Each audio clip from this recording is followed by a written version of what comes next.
Hi, I'm Leon Gorin, president of PEO Leadership, a peer-to-peer leadership advisory firm. We're an amazing community of CEOs, presidents, and senior executives. Ask yourself, are you learning as fast as the world is changing? It's time for Ontario business leaders to band together for counsel and support. It's time for you to tap into the business wisdom of our peer groups and unlock new ways to grow. I want you to come out of this COVID crisis a better leader and your organization ready for what's next. Take the first step at peo-leadership.com.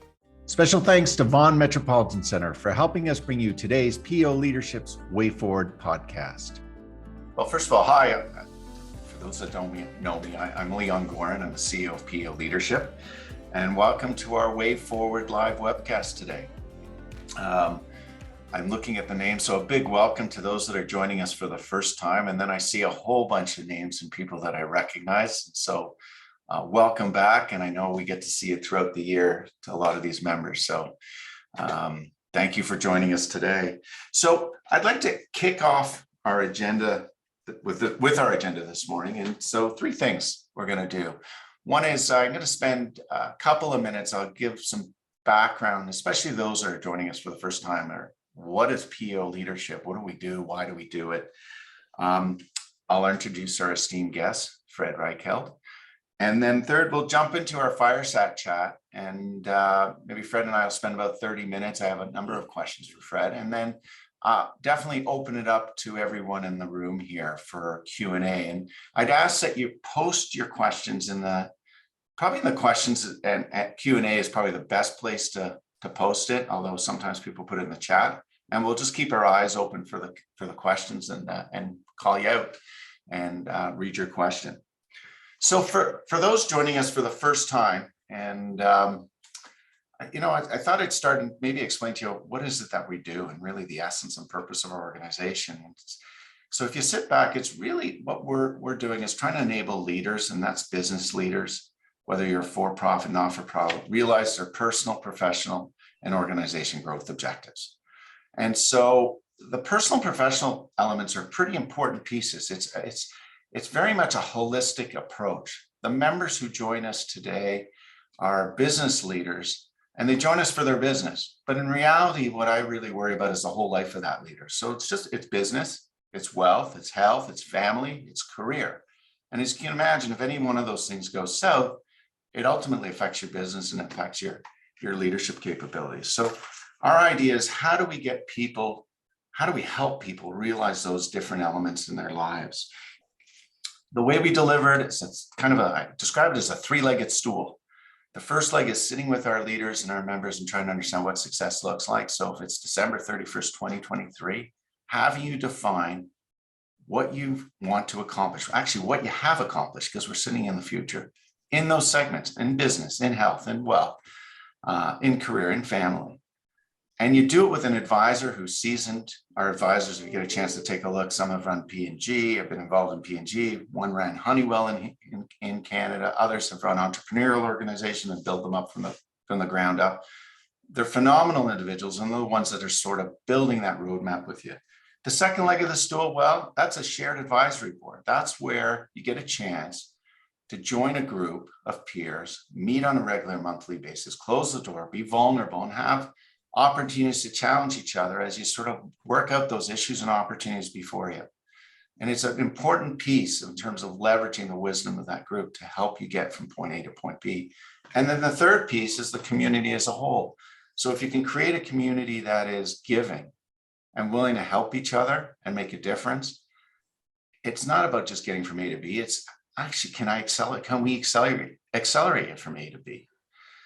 So, and that's what I'm probably the most proud of at PEO Leadership. We have an unbelievable giving community. So, if you run into obstacles or challenges in your business that your advisor can't solve, that your advisory board gives you some advice, there's always someone in the community that can help you out. And that's really where we are today. And this is bringing Fred here in the thought leadership. And that's kind of the community element. And I would tell you, in today's world, an organization like ourselves was always important, but today it's probably even more important. When you have volatility, uncertainty, you don't know what's coming at you. COVID sort of proved that to us. To be able to step outside of your organization it's absolutely huge and imperative for a leader today. So anyway, that gives you a little bit of background. Check us out on peoleadership.com. There's an 8-week trial program. There's an event in June that you're more than willing to join us. And let's get going. So I'd like to introduce Fred here. So Fred Reichheld is the creator of the Net Promoter System of Management, the founder of Bain & Company's loyalty practice, and the author of 5 books, including the New York Times bestseller, The Ultimate Question 2.0, and of course, his latest book published in 2021, Winning on Purpose, The Unbeatable Strategy of Loving Customers.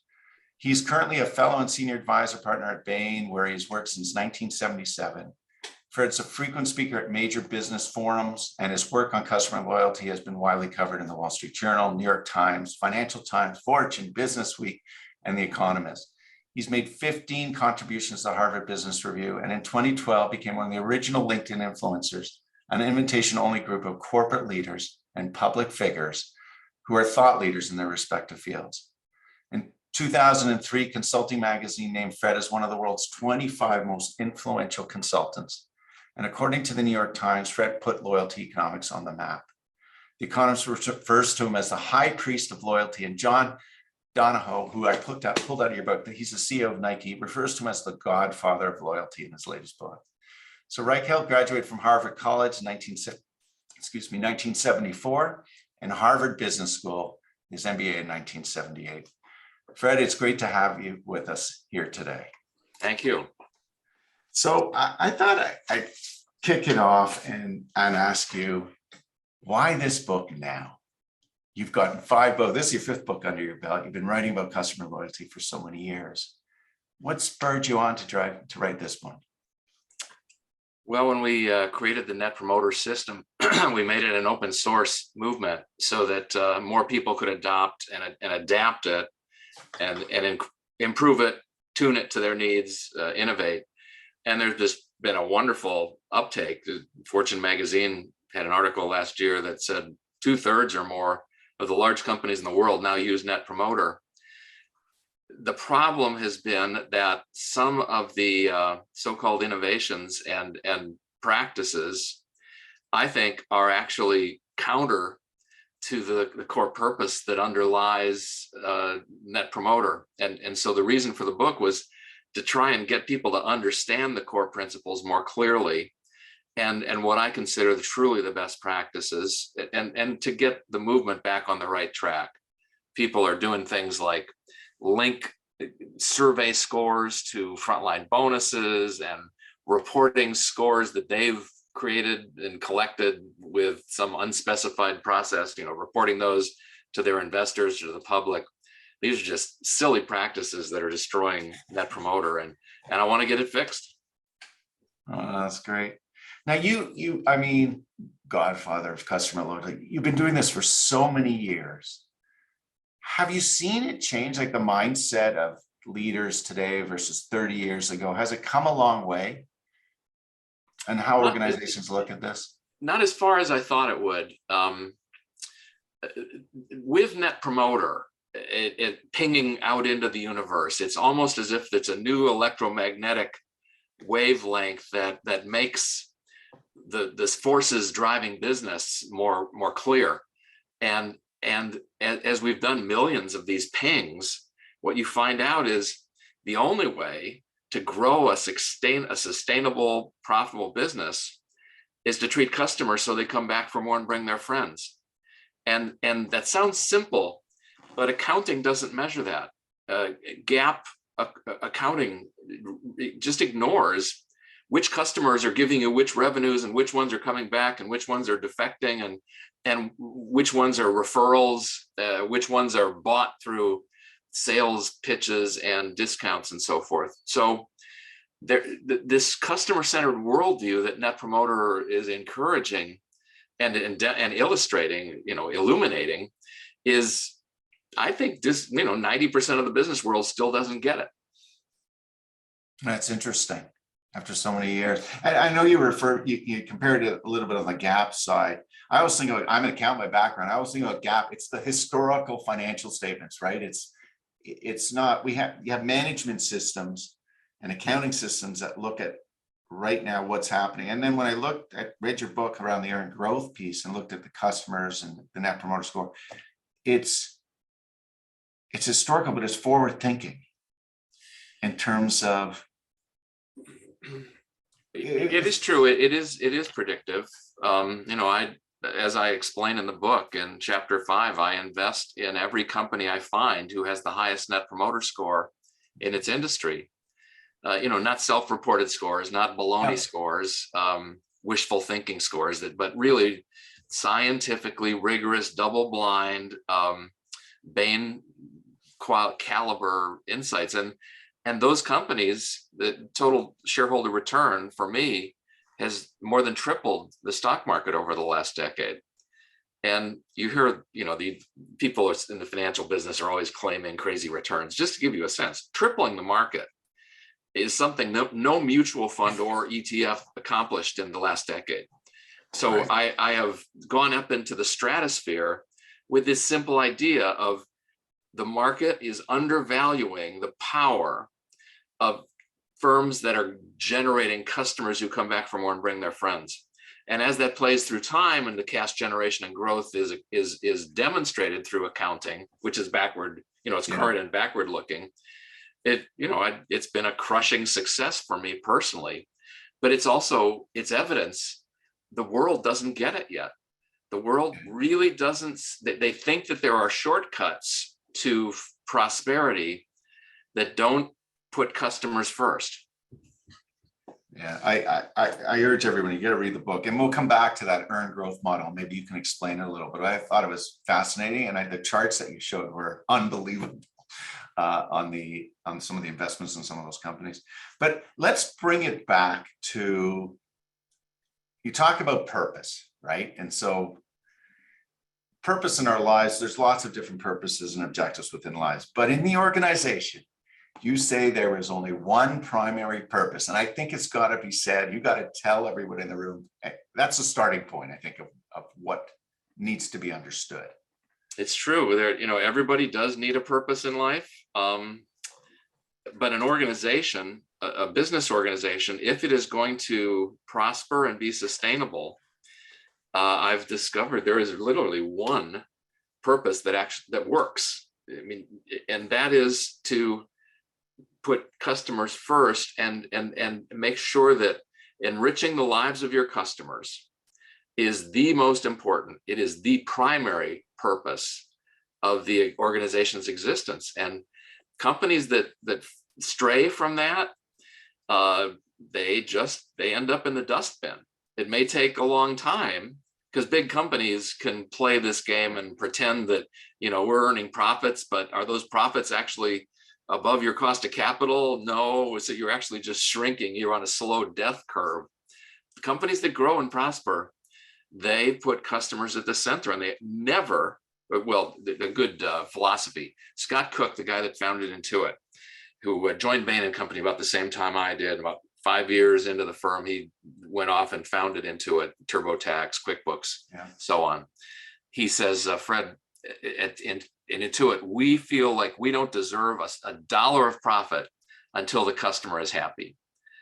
And it's sort of an old-fashioned approach, right? Money back guaranteed. But it's the right philosophy. We don't deserve any benefit until we've solved your problem. And business forgets that. They think that no, it's caveat emptor. That's what the laws are. Maximize shareholder value, give the customer enough, satisfy the customer, but for heaven's sakes, never enrich their life and make them a complete promoter who loves your business and goes out and brings all their friends and refers them. So I know you referred to this as love your customer. Yeah, that's a simple way of putting it, right? Jesus says, love thy neighbor as thyself, or supposedly, according to the book of Matthew, he raised the stakes from the old-fashioned golden rule, which was don't do bad things to others. That's from the Talmud. Actually, it's from Confucius, 10,000 years ago. This is not a new idea. But now you raise the stakes to love thy neighbor, or in my words, treat customers the way you'd want a loved one treated. And suddenly this is a much higher standard, not just satisfy them, but make their life better sustainably, of course, not, not slavishly, unsustainably doing things for them. It has to be a mutually beneficial relationship, but you don't deserve $1 of profit until you've made their, put a smile on their face. So what companies today are really doing this right and doing it Well, right and it's it's sustainable? these companies who have the highest net promoter score, because net promoter score is a name I came up with 20 years ago. But when I was toying with names for this, because it really is, it's a philosophy of every life you touch, whether you're an individual, a team, or a company, you're going to enrich it or diminish it. And I wanted to have a simple metric that net lives enriched, because that's what makes the world a better place. You can talk about all these high-minded purposes in the world and blah, blah, blah, but if we touch a life and it hasn't been enriched, you didn't make the world a better place. That metric, which I almost called net lives enriched, but came, net promoter score is what I ended up with. That gives you a sense of, have I lived up to this golden rule standard? Did that customer feel the love? And it gives you a deep insight of whether you've succeeded or failed in a relationship. So for the net promoter score, just for those who may be refreshing, I mean, you have the promoters and you have the detractors, and it's really the net of the two. Right. That gives you your score. And it's one, I wanted a simple metric. I don't particularly like surveys, but I think we needed a survey to get this going. We checked which question best predicted future behaviors of customers. We asked hundreds of customers in a dozen different industry, all these different, how were you satisfied, rate your experience, worthy of your loyalty, intention to return, blah, blah, blah. The one question that was the best predictor of these loyalty behaviors was how likely is you'd recommend us to a friend. And I didn't fully appreciate why at the time, but it just was the best predictor of true behaviors. So Net Promoter was based on asking that one question, 0 through 10. We watched behaviors and we saw that people that scored 9s and 10s had way better behaviors and acted like promoters, and 7s and 8s, they got what they paid for, but they're not assets, they're not loyal. And the 0s through 6s, I mean, obviously the 0s are pissed off and the 6s are just sort of but they're all detractors and they make your brand worse. They feel like they have not gotten what they paid. So take the percentage of your customers who are promoters minus the percent who are detractors. That's what Net Promoter is. Oh, that's great. So can I give you a scenario? Like I know we have a bunch of probably B2B CPG companies on here, right? So they're going through a distribution channel of the retailers, right? So they have two customers, really. I don't want to start naming the names, but the retailer, the big box retailer, and then the end consumer. I just think about the last few years. I actually can think about the last 8 months or a year with inflationary pressures, right? Where you got to love your customer, you're saying, but your customer, which is a big retailer, is sitting there and saying, what inflation? What do you mean you want to put a price increase? Yeah, we'll get back to you next month. And then they don't get back to you for 4 months, right? And meanwhile, you're just being squeezed and put out of business. How do you love your customers in that type of situation? And that is, COVID sort of, this inflation thing sort of brought it to light, but it's been there for many, many years. They talk about partnerships and all this type of stuff. That's the one element I looked at this, like I want to love my customer, but I can't necessarily respect my customer on the other side. Yeah, over time, you really don't want to be doing business with customers who don't feel that mutual partnership. If someone is going to abuse you and take advantage of at every turn, you may have to do business with them strategically for a period of time, but you eventually find a way to let your competitors have them, because they eventually destroy a business.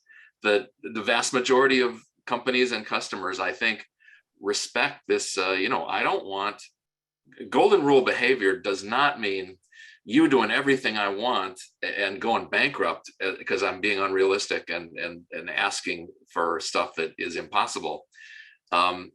Good people don't want that to happen. So do business with good people.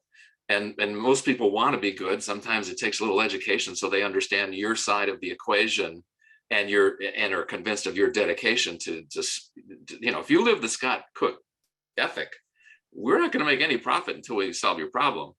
That customer, chances are they're going to like doing business with you and treat you as a partner if they're convinced that that is your philosophy and you deliver over time. Yeah, I sometimes wonder where there's a misalignment, right? In terms of they may love their customers, but they also love their stakeholders and shareholders, which becomes a problem, right? Reporting on quarterly. Walmart today we asked business firms around the world what their primary purpose was. Only 10% said it was to make their customers' lives better. The vast majority of businesses today think it's to make our shareholders rich. It's this balanced duty to all stakeholder, baloney, but that basically defaults back to profits, because you can say all the stuff you want about stakeholder balance, but if you run your business based on profits and you pay your bonuses based on profits and you report profits to your investors, essentially profits are the purpose. And so, yeah, I think a lot of companies I have really confused objectives and priorities. The reason I think my book Winning on Purpose may be able to help is I've put the facts there. Find me one business that hasn't behaved in this loving manner, who has sustained, you can't find a company who has the highest NPS that's not delivering the best shareholder return. And you can say, oh, that's that industry or that industry. And after dozens of industries, you say, you know what? This is a general principle. Yeah. And it makes sense. I mean, why would good people want to work for a company that they're not proud of how they treat customers and investors and employees?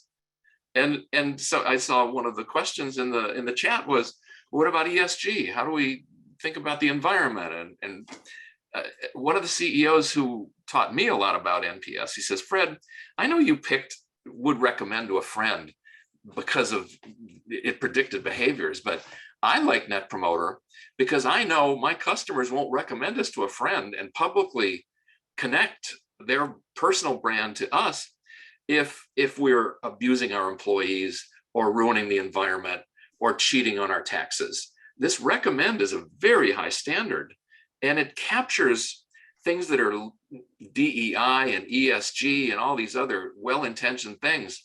But the more metrics you have, the more poorly you measure them and the more flaky they are.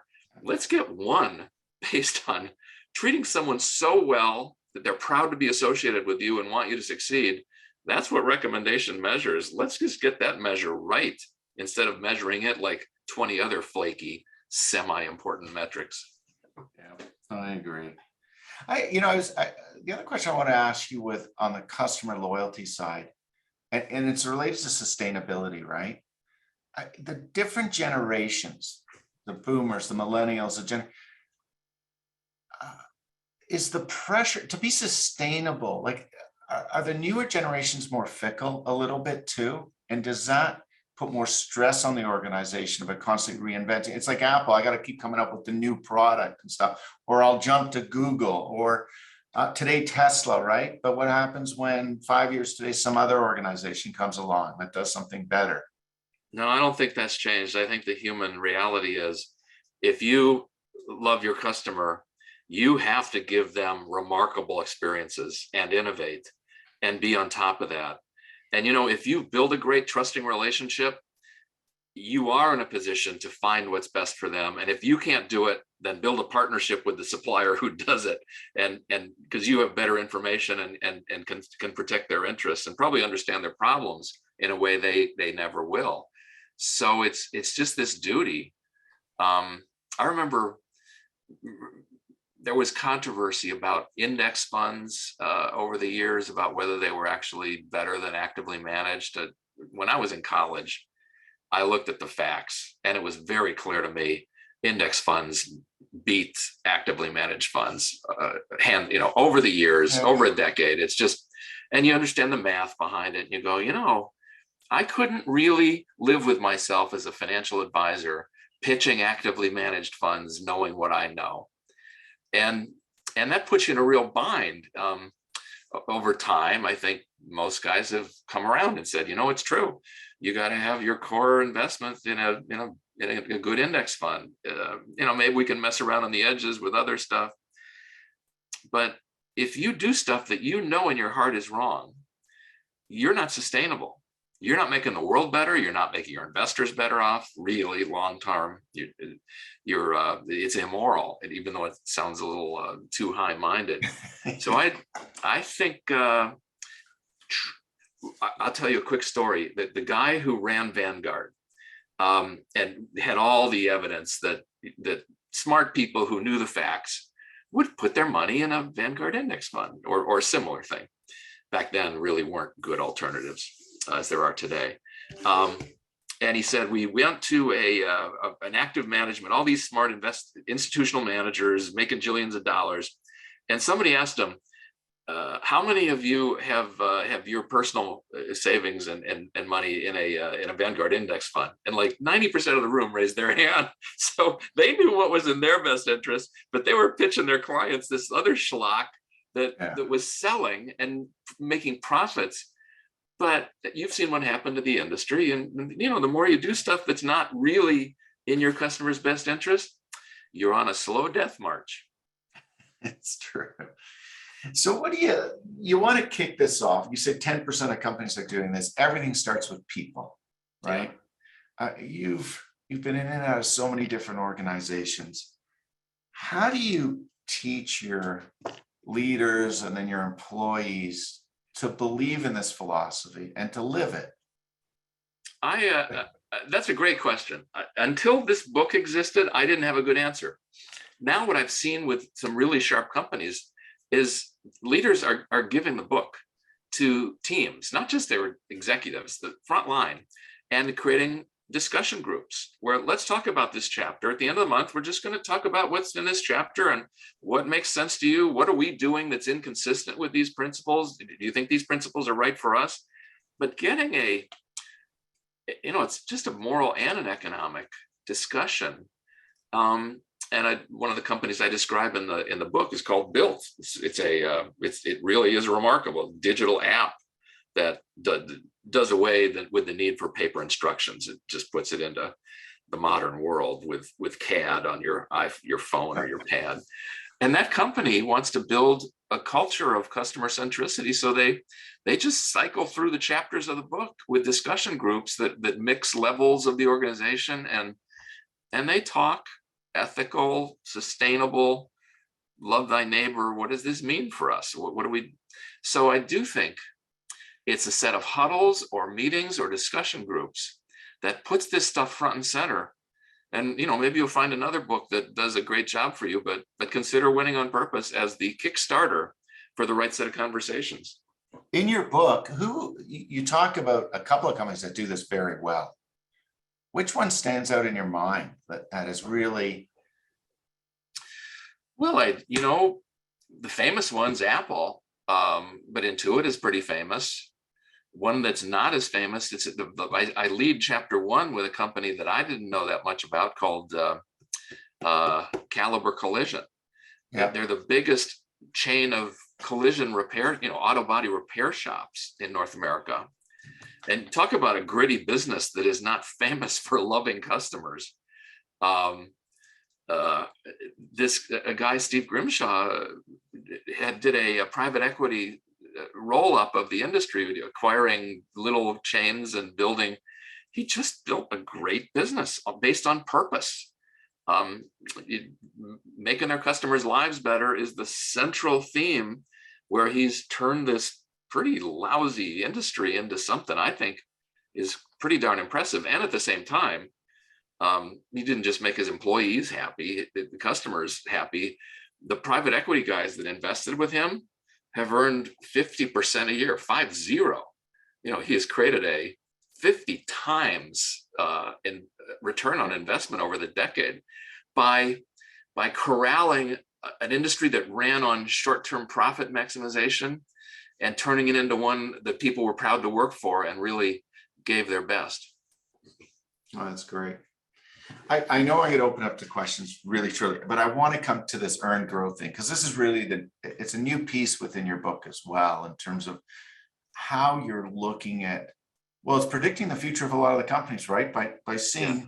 what customers are doing and what's coming in through word of mouth. Can you maybe walk the audience through on how you calculate that? It seems simple, but it's not as simple. Like you have it two ways. One, if you're small enough, I think you can do it by the number of customers there. But the other way is you also have to do it through revenue too, if you're large. Yeah, you know, in the first book I wrote, The Loyalty Effect, I laid out loyalty economics, and I made an assumption that companies could just do this and do customer cash, you know, cash flows from every customer through time. So you can think about net present value of customers and net present value of investments to change the flows from. But most companies can't do that. They pool customers together and take revenues as a pooled number, not customer by customer. Newer businesses like Amazon, the customer-based accounting that's how their systems are set up. They know it exactly. They can run tests and test and learn their way to heaven. So given that most companies don't have that ability, I think eventually you have to move that way and build the internal capability to have customer accounting. What's the shortcut? Well, the first shortcut was Net Promoter Score, but it's a survey. And sir, you can screw around with surveys and you can have sampling errors and, you know, people reporting numbers like 80 and 90% NPS to their investors. And you go, what is going on? Well, it was internally generated, and we have this tech platform that just pings somebody every time there's a transaction or a sale or a purchase. And that's how we get our NPS number. Well, do you think all of your customers shop equally frequently? No. Well, who's shopping most frequently and therefore getting the most survey requests? Are promoters. So you're oversampling your promoters in that mechanism. Oh, and by the way, which customers actually are willing to take the time to bother filling out a survey? Promoters. And you think that people are learning from the Ubers and the car dealers of the world that only a 10 is a passing grade and they don't want to get an individual in trouble. So not only is there oversampling of promoters, but there's biasing that, you know, I only give a score below a 10 or a 5 unless there's a, you know, it's a criminal offense. And these things accumulate into silly scores. And I said, stop linking this to people's bonuses. It's wrong. It's stupid. But people wouldn't stop. So I recognized we do need something for accountability. What should it be? And so I went back to what Andy Taylor told me originally with Enterprise Rent-A-Car. You know, great companies, customers come back for more and bring their friends. Let's get the accounting metrics for that. So earned growth is just simply how much of your growth, how much of your revenues, how much of your growth is coming from customers who were with you last year, expanding their purchases. And there's a lot of leading industries already measure it. It's called net revenue retention rate. Yep. Get that and quantify it carefully. And then the second component is, and how much of my new customers are coming primarily as a result of referrals or recommendations from my existing group of customers. Those are earned. And that's the earned growth. The bought growth or sales incentives, discounts, marketing gimmicks, you know, all the stuff that's how most companies grow, but it doesn't make much money. It actually, when you split it apart and look at customer-based accounting, often that bought growth has negative net present value. And so I've just laid out earned growth and how you can calculate it, how you can report it as an appropriate way to link to people's bonuses and report publicly if you're a public company. Yeah, and so you had two. If you're positive 30, you're growing. You had one that was minus 30. Yeah, it means it's a bit of a disaster. Well, you can buy your growth for a while, but it's real expensive, and you tend to get worse customers. You know, if you get your new customers with price discounts, you're adverse selecting the most price sensitive group in the market who is going to run to the next guy that is desperate with capacity and gives a discount. So you never make your money back. You know, you think you're going to keep them for 4 years and earn back your loss in period one? Not likely. It's true. I was made president just before COVID-19 lockdown began. Nelson Fresco, President, Mila Canada. We pivoted by compressing our 5-year online strategy into the last 5 weeks. Surprised? Don't be. Nelson is a member of PEO Leadership, Canada's premier peer-to-peer advisory firm. PEO Leadership helped me develop my ability to lead with speed. We've seen a substantial increase in online sales, and Mila offices worldwide are following our Canadian example. The time to step up and lead is now. Go to peo-leadership.com.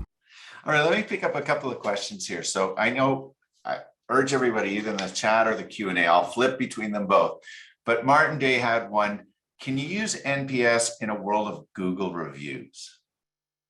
Yeah, and I think Google review is very sloppy, but it's not worth zero. I think my kids all go to Google reviews and they start there because it's, it's not something, people aren't buying reviews, I don't think yet, but they certainly do buy reviews on Amazon. But how do you really get a reputation? Usually you ask a friend or someone who is an expert, and certainly in business to business, you ask people who in the business community. So real customers' attitudes, when they share them publicly, have big impact. And that's how most people make decisions these days. They might start with a Google review as the superficial initial start, but if it's a big purchase, an important one, they're almost always going to go someplace that is a little more trustworthy. And I think the implication is you got to get your customers, your legitimate customers, putting the reality of their experience out into the world, whether it's social media or rating sites or on your site. Get your customers to speak the truth. Not always an easy thing to do, as we all know, right? They'll speak the truth, but getting them to do it is sometimes more difficult, depending on which business you're in. If you got a real promoter who felt the love, they want you to succeed. If you had sort of an ape that said, yeah, everything's fine, thanks. Yeah, those are hard people to recruit. But if you've done something really special for somebody, it's remarkable, they want to share that with people they care about. Not just for you. They want their friends and family to have that experience. It's referral is an act of love. It's not for me, it's for them. I want to enrich their lives too. It's a real incentive as you think about your business and your customers, just to keep. If you're not getting referrals from your customers, you're not remarkable enough. You really, think about Zappos. It was a really successful business selling online shoes.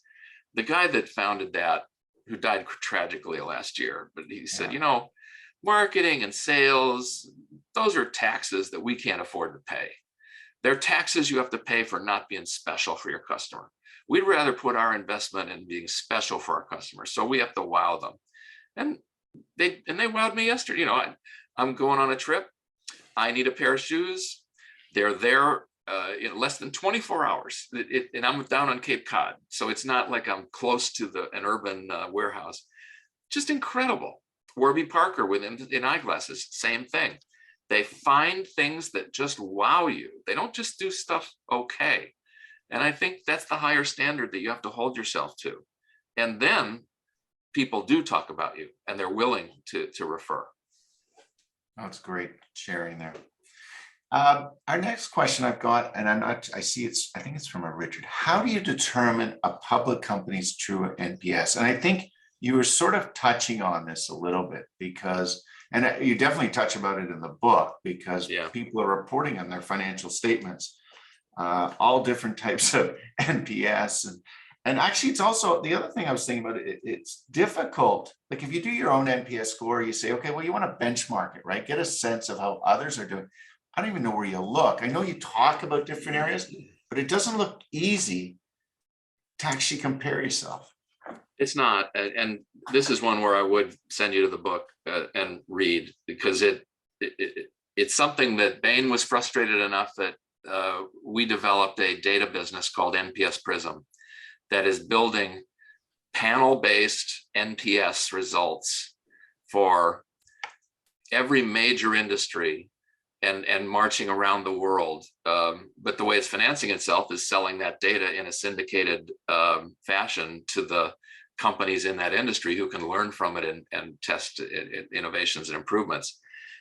So one source is you buy that from an NPS Prism, or what I presume there are competitors out there now, or you can do it yourself.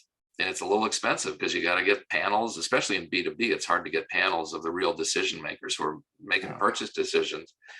But I think in some cases, you can't get NPS versus your competitors in a perfect way. One nice little workaround I've seen is when you ask your customer how likely you'd recommend us to a friend, and then you ask them, and if you're doing business with another supplier, what's the best of those, and how likely is recommend them to a friend, and understand the difference. So you can find interesting ways to get comparisons for your own improvement if you're an internal manager. But if you're just looking for investment insights like I do it, I don't think there's a better way than NPS Prism. That's great. How did you guys do it at Bain? Did you ever compare yourself or benchmark yourself against the McKinseys and the Deloitte? Yeah, no, it was real expensive. That's one, that we were the first company to use NPS anywhere in the world because it got invented in Bain. We did it internally. We ask our clients, it's usually once or twice a year, but it's not just the headquarters sending out surveys. The lead partner on the account talks to the account various levels, decision makers, influencers, the people we work with every day. What's the right frequency? How does this link into our account review process? And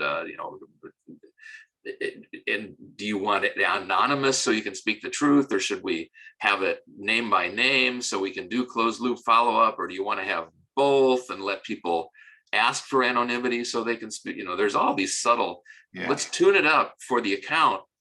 And then the guy that pushes the button, or the woman that pushes the button for send a survey request, is the partner in charge of the account.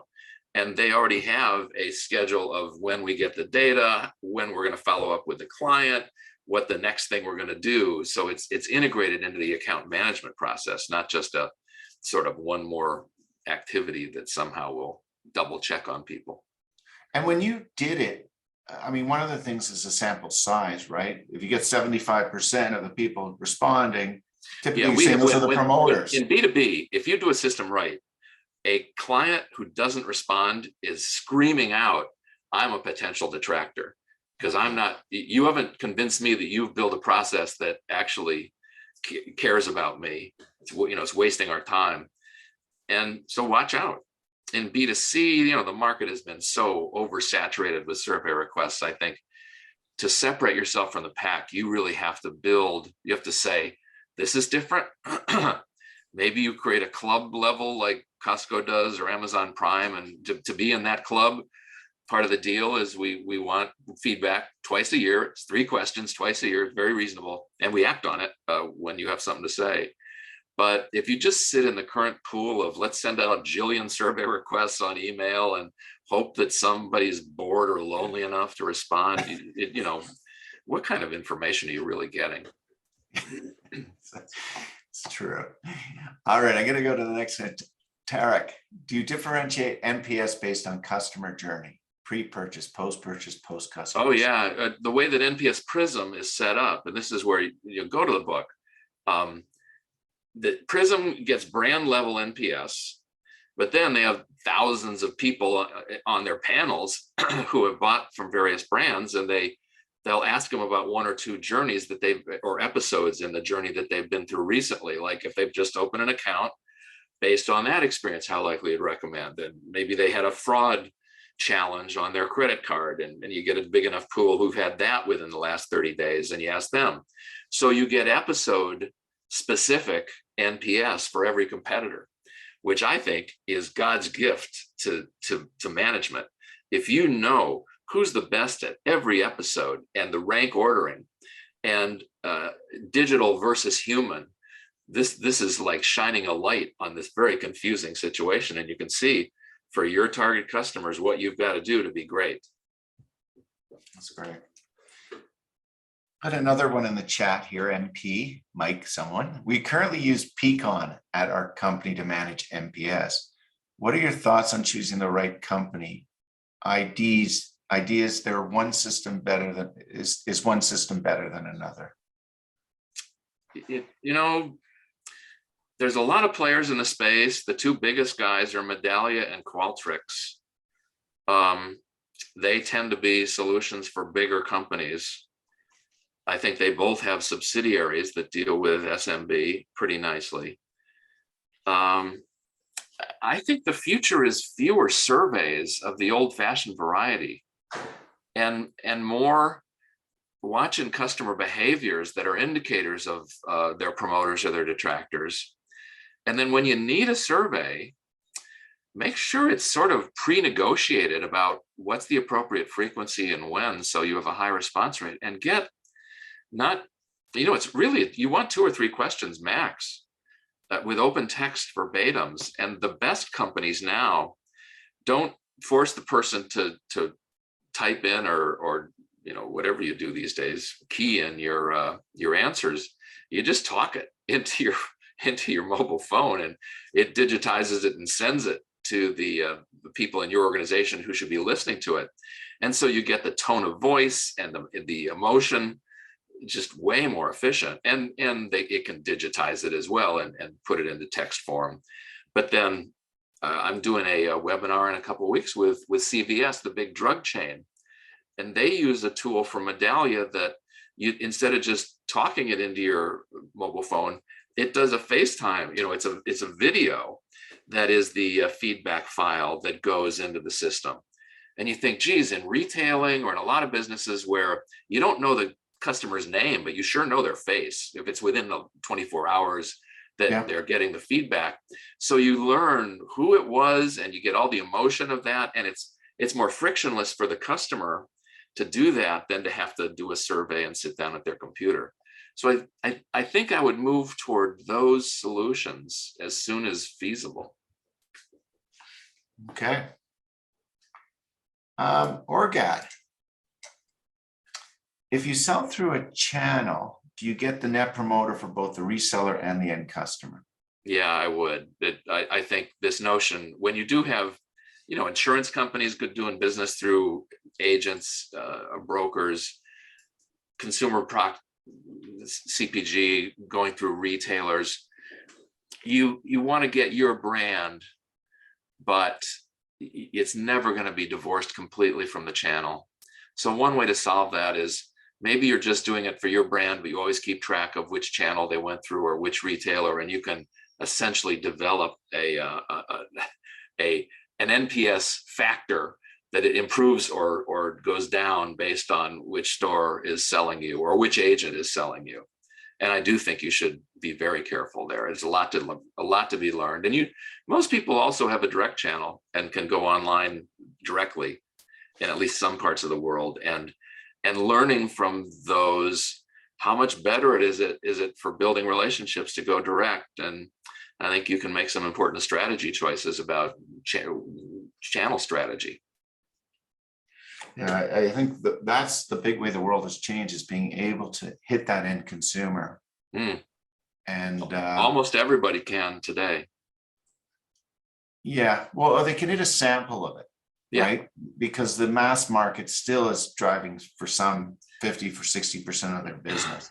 Right. And limiting that. But there's an interesting, look carefully at the Tesla story in chapter 5, I think it is. Tesla has the highest NPS in the auto business, and a lot of it is their product, but a non-trivial amount is they don't have a bunch of third-party dealer franchises who do not have a customer-based philosophy. They want to pull maximum dollars out of the customer's wallet, not Scott Cook, we don't deserve $1 of profit until the customer's happy. So Tesla has a philosophy of making their customers happy, and they can do it because they don't have a channel who has different objectives, and it's going to be hard for the current brands to compete with that without really changing their distribution strategy. No, I agree.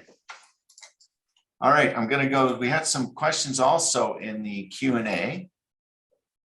Oh, somebody asked about how do I invest in a base NPS, where we're finding, which I think you've been talking a little bit about. I'll look up a company to invest in base NPS. Read chapter 5. Yeah, okay. It is still relevant data. I'm stunned how few people invest on these insights. Yeah. By the way, in those charts, it was interesting because the companies that you had there, they were newer companies that felt like a little bit like you had the Amazons, you had, I have your book here in that chapter, and I was looking at it and going, and so that whole sustainability piece came up in the back of my head, right? Well, Chick-fil-A is not a new company, and Chick-fil-A is crushing it. Right. Enterprise Rent-A-Car is not a new company, and they're crushing it. They're private.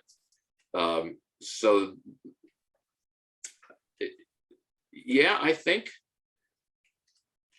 you have to be innovative and exciting for your client, and that's the reality of life. Because if you're pitching old-fashioned schlock to your customer, and if you loved them, you'd actually send them to something better, you know, it's not a winning strategy. No, it's not. Yeah, well, that comes back to you're right, innovation, constantly innovating with the customer experience. Yeah, it's the human. Customer I mean, journey. it doesn't seem fair, right? But even if you're just outstanding and they trust you and you just do great stuff, but if you're not exciting, you get bored with people. It's the human, you just discount something. So you always have to be searching for the remarkable. And sometimes it's just acts of kindness. It's the way you treat people.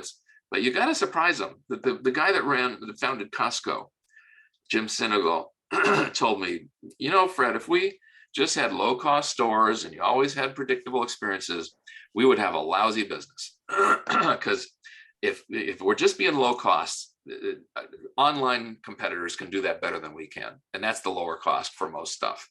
Said the reason Costco works is people are willing to go to those inconvenient stores and the lousy parking lots because there is a treasure hunt inside, and there is a wow. Not every time, but every few times you go in a Costco, there is this wow that you want to tell your friends about. It's a high standard, but I think given the way the human brain works, and once you get a pattern that's predictable, you don't even pay attention. It doesn't exist anymore. Your brain just sort of puts it in the background, and you got to stay out of that, or you're going to be an also ran.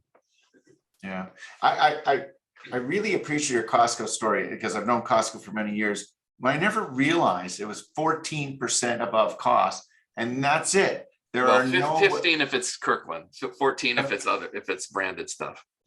Yeah, and there are no exceptions. If they negotiate a better deal, it's still 14%. And I thought that was just unbelievable. I mean, you're right. You're making a difference to every one of those customers.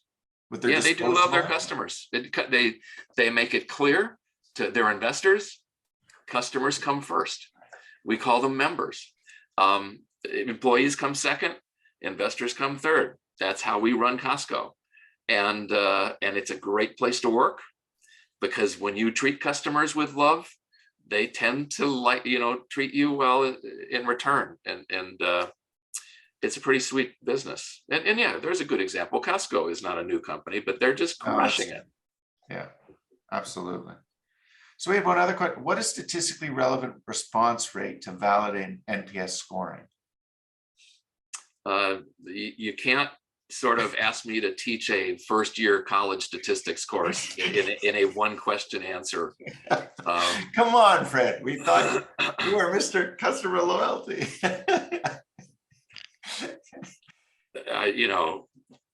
If you're really, simple rules of thumb, get a sample size of over 100 for every unit, that you're measuring. Then response rate doesn't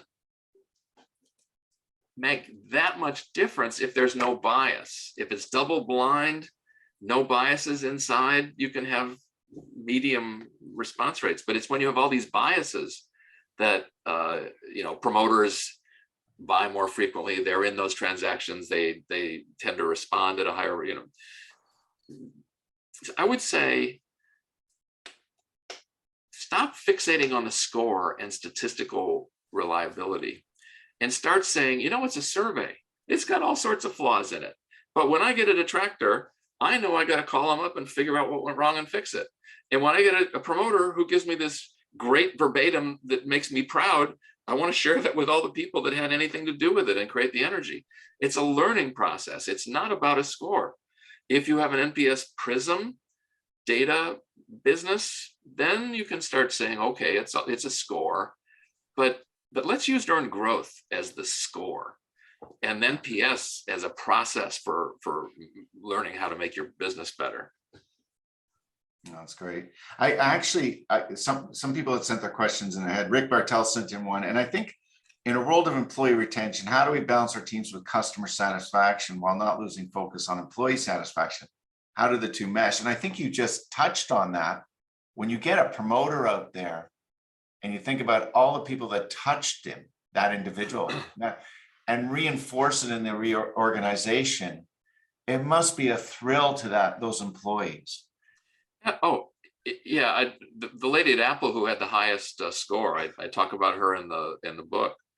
I asked her, what's it feel like when you get a 10? And she said, well, it feels like I'm living the right life. I went to Quaker school and Golden Rule and making the world a better place. So, you know, when I've enriched a life and I get a standing ovation in the form of a 10 and a verbatim explanation, that's a better bonus.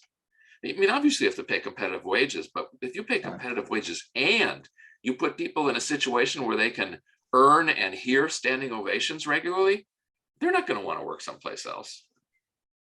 Yeah, that's great.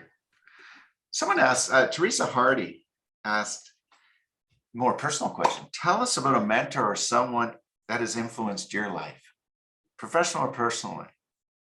And what's the best advice they gave you? I mean, the temptation is to go back to your parents. Who would I put as, you know, it probably, it's the leaders. I write about them in the preface to the book. It's guys, you know, go beyond family to professional. It was Andy Taylor at Enterprise Rent-A-Car. Bob Harries was the head of USAA. He was the vice chairman of the Joint Chiefs. And I'm not a military guy. My family's not military, but boy, military done right, and USAA is awesome. And even this is you know, I'm more distant. The guy that founded Chick-fil-A, Jewett Cathy, just totally different. And you know, they've got this anti-gay thing. 2 of my 4 kids are gay and proudly married. So, you know, you got to think, wow, how can you even sit in a room with that? But he was a good man. And just, you know, he loved putting smiles on people's faces. That was his life. So it's those, and it was Jim Sinegal at Costco. And it's probably Tim Cook at Apple. I just don't know him personally like I do these others, but you guys who can be leaders and inspire their teams to love customers, that's pretty special. Yeah. Well, as we come to the end, Fred, if you wanted maybe 1 or 2 things you hope people who listen to us today, listen to you primarily, what do you hope they take away here? Well, you got finite days on Earth. Think carefully about what you want to accomplish with it, with those days. And if it's making the world better and enriching more lives than you diminish, start keeping track of that and share that with your friends and family and your colleagues. And I'd say the other is let that influence who you do business with. You know, your life is essentially who you spend your time with. And you want to buy from companies and work for companies and invest in companies who live this philosophy, and they earn your loyalty. So that's my takeaway. And you know, look at a little dedication in the book. The book was written for my grandchildren. It's sort of my life's lessons that I hope can get passed on to them. And it's not just about how to make money in business or investing. It's about how to live your life. And Net Promoter, I think, has a very important role to play there. Fred, I want to thank you so much for joining us today, sharing your wise words. And for everyone out there, so here's the book, Winning on Purpose. Absolutely fabulous. Honestly, it takes you, you could do it in one day, but 2 or 3 days. If I open the book, I'd embarrass Fred because I got every page is a fold on the page that I have to come back to. And I got pencil marks everywhere there. But Fred, absolutely fantastic book. Thank you for sharing your insights again with us today. Well, that is really bringing us to the end of today. Listen, if you're interested in any Way Forward live webcast, please visit us at our website, po-leadership.com. Next month, we're actually doing it in person, but it's also recorded. It will be recorded. Daryl Wright to speak about the labor challenges and the opportunities before us. It's not all bad. There are opportunities ahead of us.